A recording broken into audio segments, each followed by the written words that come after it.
Richard Widmark was an icon of classic Hollywood, cold, stern, and principled. But just before leaving this world, Richard Widmark broke decades of silence. In a shocking confession, he specifically named 5 actors he could never forgive throughout his life. And that list will shock you. The journey of an unknown Minnesota boy. Richard Widmark was born in Sunrise, a small Minnesota town, but his family didn't stay there long. Just a year later, they moved to Sioux Falls, South Dakota, where his father, Carl Henry Widmark, began working as a traveling salesman. Not long after his mother, Ethel May, gave birth to his younger brother, Donald, on July 25, 1918. The two brothers grew up close, remaining bonded until the end of their lives. Richard once shared that his love for cinema stemmed from his Scottish grandmother, a devoted fan of cowboy actor Tom Mix. When Richard was just 4 years old, his grandmother would take him to the movies 2, even 3 times a week. From then on, a quiet seed of passion grew within him. The family continued to move due to Carl's work until they finally settled in Princeton, Illinois. There, his father opened a bakery called Henry's Bakery. They lived in a small apartment above the shop, finally having a stable home to put down roots. At Princeton High School, Richard was a bright student, played football, and even served as his senior class president. However, during his 3rd year of college, his parents separated.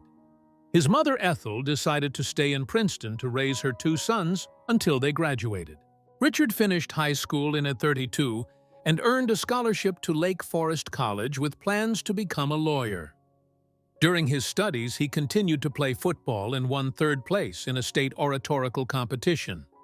Despite his shyness, he also participated in school plays, and though few knew it, he began to fall in love with acting then. He feared people would see it as a weakness, but the flame of the stage couldn't be extinguished. And then, destiny appeared in the form of Ora Jean Hazelwood, a fellow drama student who also harbored grand dreams for the stage. The demonic Grin that opened Hollywood's gates. She became his destiny. Richard graduated in 1936 and was invited to stay on at the college teaching drama and elocution for 2 years. But then, in 1938, he decided to pack his bags and head for New York, where a friend invited him to try his hand at radio. Coincidentally, Jean Hazelwood was also in New York, studying at the American Academy of Dramatic Arts. Richard began landing roles in radio plays like Aunt Jenny's Real-Life Stories, and his career quickly took off.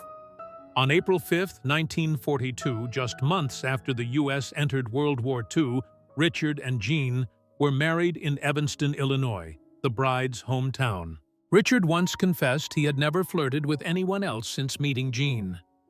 "I accidentally fell absolutely in love with my wife," he said. That marriage lasted 55 years without a single scandal in Hollywood. Richard wanted to join the military but was rejected due to a perforated eardrum. Meanwhile, Donald, his younger brother, was deployed to Europe. In 1943, cruel fate struck when Donald's plane was shot down over the Netherlands. He was the sole survivor of the crew and endured over a year in a German prisoner of war camp. Although later freed, he never fully recovered. Headaches, partial paralysis, and then in 1955, Donald died from a brain tumor at the age of 37. Richard did everything he could to care for his brother. He once said the government couldn't fully comprehend the pain Donald endured. Back in 1943, when Richard and Jean were worrying about Donald, Richard began laying the foundation for a new chapter in his career. He appeared on Broadway in the play Kiss and Tell, and also participated in shows entertaining American soldiers. At this time, he was earning a living from both radio and theater. In 1945, they welcomed their first child, Anne Heath Widmark, born on July 25th. Not long after a fateful door opened again, he was offered the role of the killer Tommy Udo in Kiss of Death, opposite Victor Mature. But director Henry Hathaway didn't believe Richard was suitable. He thought Richard was too intelligent with a high forehead that clearly showed intellect nothing like a cold-blooded killer. Despite director Henry Hathaway's objections, Darryl F. Zanuck was insistent, and Richard Widmark got the part. No one expected this to be his debut film, and in his very first scene, he created a cinematic nightmare. But audiences couldn't look away. They loved how much they hated his character, and Fox immediately signed him to a 7-year contract, despite the fact that he previously had to accept a terrible deal just to play Tommy Udo. In 1948, he starred in Yellow Sky alongside Gregory Peck and Ann Baxter. 5 unforgivable names in Hollywood. Before we continue with the rest of Widmark's life, it's time to return to the core, the people he disliked most in the acting world. In 1951, Richard participated in Halls of Montezuma, a World War II film set on a Japanese-occupied island. He acted alongside Carl Malden, an old friend from his radio days, and also Jack Palance, Richard Boone, as well as Robert Wagner, who was very young at the time and had just received his first credited role. The following year, 1952, Widmark co-starred with Marilyn Monroe in Don't Bother to Knock. He once described Marilyn as a fragile soul, a broken-winged bird.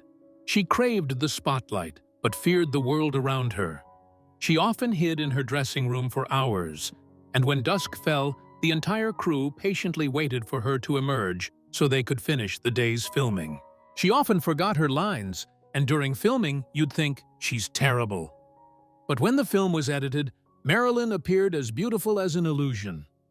Despite many rumors about her off-screen relationships, Richard affirmed, "Not with me. She didn't even flirt with anyone." In 1954, he reunited with Robert Wagner, this time in Broken Lance, alongside Spencer Tracy. That film concluded his 7-year contract with 20th Century Fox. Now, 40 years old, Widmark felt it was time for a different direction. He was exhausted from constant filming. More importantly, he believed he could be freer and earn better money as an independent actor. His daughter Anne once said her father was a family man, fond of a simple life. At that time, their family lived on a peaceful farm in the San Fernando Valley. Yearning for creative control, Widmark established his own company, Heath Productions, named after his daughter Anne's middle name. But 1956 brought a deep cut. His beloved mother, Ethel May, passed away just a year after Donald's death. Widmark didn't talk much about the people he disliked in Hollywood, but industry insiders, longtime co-stars, they knew. There were names that tested his patience. Whether it was due to ego, laziness, or arrogance, he could not tolerate those who didn't respect the art of acting. And according to those who knew him best, there were 5 people he truly couldn't stand, regardless of their fame.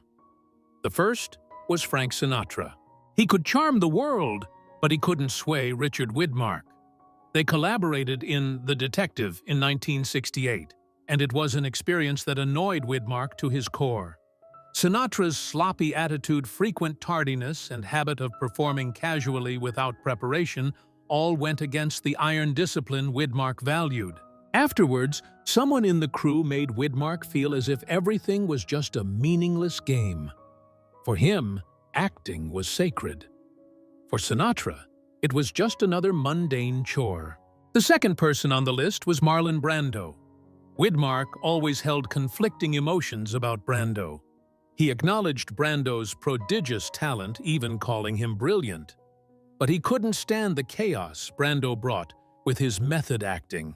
Brando behaved erratically, often not learning his lines and improvising uncontrollably, which infuriated Widmark. Although they never worked together, Widmark was once quoted with a loaded remark.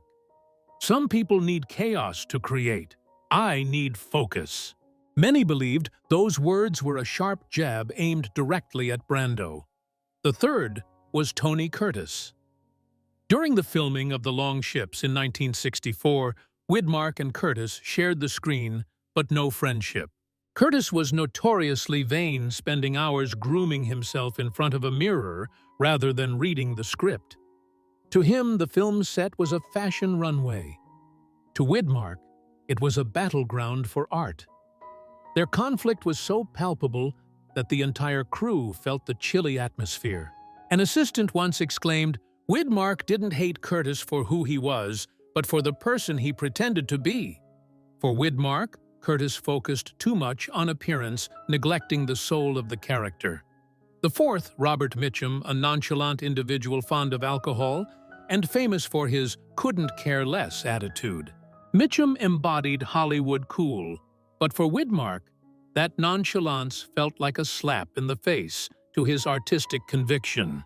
Mitchum once proudly stated that he didn't need much preparation, just showing up on set and reading his lines was enough.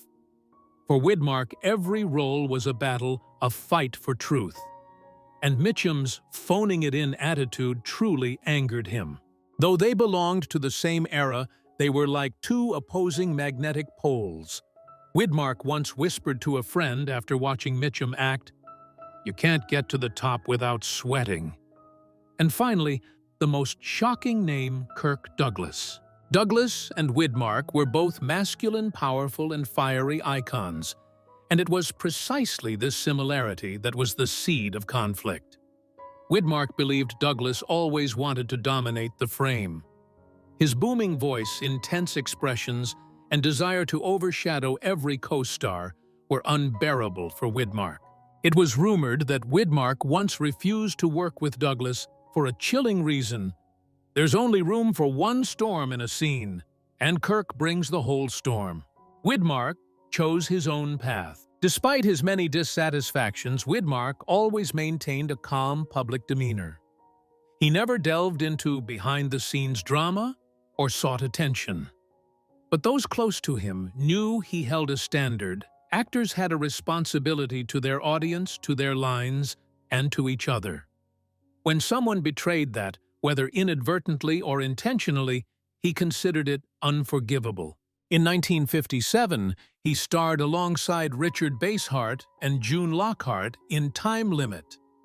A year later, he appeared in The Tunnel of Love with Doris Day and Gig Young, and then in The Law and Jake Wade with Robert Taylor and Patricia Owens. By then, Richard Widmark was a familiar face in theaters everywhere. When asked if fame diminished privacy, he answered decisively, "I don't care how famous you are. If you want to live a normal life, you can." In 1960, Widmark was cast as Jim Bowie in The Alamo, a major production directed by John Wayne. Interestingly, Wayne initially intended for him to play Colonel William Travis. Upon seeing Widmark, who was only 5 feet 7 inches tall, Wayne chuckled and said he wasn't tall enough to play Jim Bowie. Widmark simply replied, "I'll do it," and he did. In 1961, he continued with Two Rode Together, starring alongside James Stewart and Shirley Jones. He recalled that most of the filming time was spent witnessing director John Ford and Stewart argue primarily about an old cowboy hat that Stewart refused to change. But amidst the tension, Shirley Jones later confessed Richard Widmark was the only leading man she had ever truly loved. She said, "Both he and Stewart were kind and always protected me.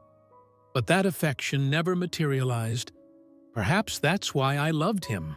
Also that year, Widmark played the American prosecutor in Judgment at Nuremberg alongside Spencer Tracy and Burt Lancaster. In 1962, he appeared in the masterpiece How the West Was Won with an enormous star-studded cast: John Wayne, Jimmy Stewart, Gregory Peck, Debbie Reynolds, Carol Baker, and Henry Fonda. With a colossal budget of $15 million, the film grossed over $50 million. By 1964, Richard and Jean were enjoying a peaceful life on their 20-acre estate in Connecticut. In 1966, he returned to the silver screen with Alvarez Kelly, an American Civil War film alongside William Holden and Janice Rule. The following year, he participated in The Way West with Robert Mitchum and Kirk Douglas. Bitterly, just 2 years after Alvarez Kelly Widmark received devastating news, his father Carl had passed away in New Orleans at the age of 70. In 1974, Richard Widmark appeared in Murder on the Orient Express, starring alongside Lauren Bacall and a host of other big names. A few years later, in 1982, he appeared in Hanky Panky, a film directed by his longtime friend Sidney Poitier, co-starring Gene Wilder and Gilda Radner. But by 1987, at 72 years old, Widmark confessed the camera lights no longer enchanted him. He said, "As I got older, I realized making movies brought nothing but frustration. I only have a few years left," he whispered, "and I don't want to waste 12 hours a day on a set just to get 2 minutes on screen." Throughout his decades-long career, Widmark appeared in over 70 films, too many to count, but his mark remained those cold roles in westerns. That same year, in an interview with Parade magazine, he recounted a strange incident.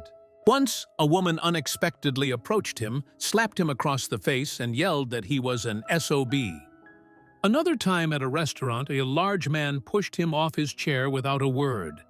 Widmark just gave a faint smile. "This acting business, it's a strange thing." When asked if he was financially shrewd or if he had avoided the tragic end of some other stars, he merely shrugged. "No, I'm just a tightwad." In February 1990, at 75, he was awarded one of the highest honors of his life, the D.W. Griffith Lifetime Achievement Award. His closest friend, Sidney Poitier, personally presented the award. Widmark was moved, saying, "Sid, I can't believe you came all the way to California just for this." Poitier smiled, "For you, Dick, I'd go anywhere." But that year also brought silent pain. His beloved wife Jean was diagnosed with early-stage Alzheimer's. From that moment, Richard was no longer an actor. He became a caregiver, a devoted husband, and only once after that did he return to the screen in 1991 in True Colors, starring alongside John Cusack and Imogen Stubbs, only because he had promised. Enduring Love and The Final Battle. The next 7 years were a silent, cruel battle. Richard and his daughter Anne watched the woman they loved slowly fade away. On March 2, 1997, Jean passed away from Alzheimer's in Santa Barbara, concluding a love story that spanned over half a century. Richard was by her side until the very end, never leaving. Just a few months after Jean's death, Richard sold their 80-acre ranch in Hidden Valley, the place they had called home. "Without her, nothing was the same," he said. Then, 2.5 years passed. On September 27, 1999, at the age of 84, Richard unexpectedly remarried. The bride was Susan Blanchard, a 71-year-old actress and an old family friend. Richard once said that Susan had always been kind to Jean. They lived peacefully in Roxbury, Connecticut, where autumn leaves fell like time itself. In 2002, Richard was honored at the National Cowboy and Western Heritage Museum in Oklahoma City, a shining moment in his final years. But in 2007, his health sharply declined. A fractured vertebra left him unable to stand steadily. The pain was dull and irreversible. On March 24, 2008, Richard Widmark took his last breath at his home in Roxbury at the age of 93. Friends called him a man of honor, a man who lived quietly and also passed away quietly, just as he had chosen to walk through this life.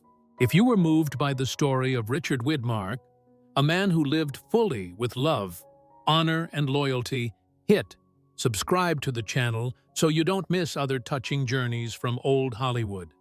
Many more secrets, many great people are waiting to be told. You won't want to miss them.